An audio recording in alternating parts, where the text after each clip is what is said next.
ഇന്ന് നമ്മളൊരു പാവയ്ക്ക പച്ചടി തയ്യാറാക്കുകയാണ്. അതിന് വേണ്ടിയിട്ട് നമ്മൾ 3 പാവയ്ക്കയാണ് എടുത്തിരിക്കുന്നത്.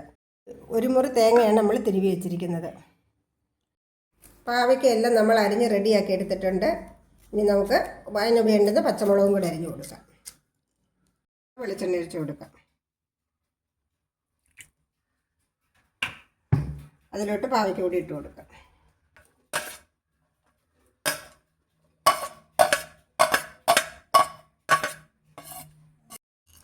അരിഞ്ഞ് വെച്ചിരുന്ന പച്ചമുളകും കൂടി അതിലോട്ട് ചേർത്ത് കൊടുക്കാം. നമുക്ക് നല്ലോണം ഒന്ന് ഉപ്പേരിയാക്കി എടുക്കാം.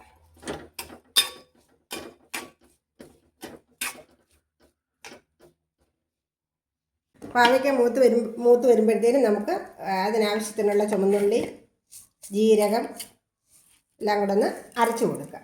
അരച്ച് റെഡിയാക്കി വെക്കാം. തേങ്ങ അരഞ്ഞ് വന്നിട്ടുണ്ട്. ഇതിലോട്ട് നമുക്ക് കടുകും കൂടി ചതച്ച് കൊടുക്കാം.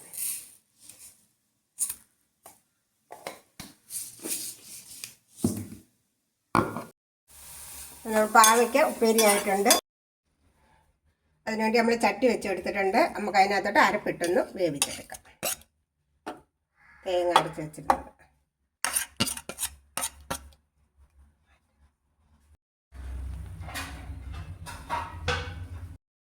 അരപ്പ് നല്ലതോടെ വെന്തിട്ടുണ്ട്. ഇനി നമുക്ക് ലോ ഫ്ലെയിമിലിട്ട് തൈര് ഒഴിച്ച് കൊടുക്കാം.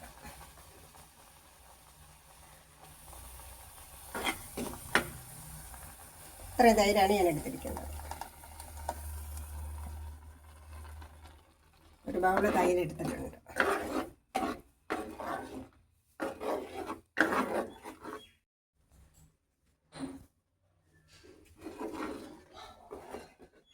ആവശ്യത്തിനുള്ള ഉപ്പ് കൂടി ഇട്ട് കൊടുക്കാം.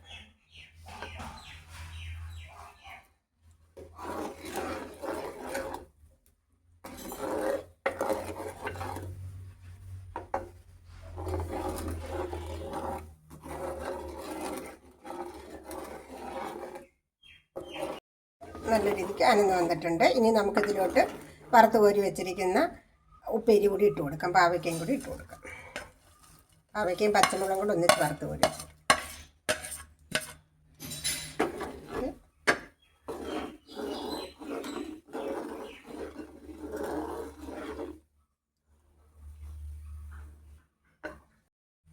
നമുക്ക് കടുക് വറുത്ത് കൊടുക്കാം. അതിന് ആവശ്യത്തിനുള്ള കടുക്, മുളക്,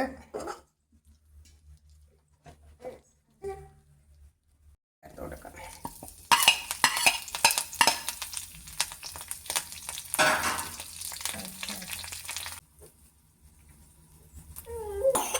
നമുക്ക് കടുക് വറുത്ത് നമുക്ക് ഇതിലോട്ട് ഒഴിച്ച് കൊടുക്കാം.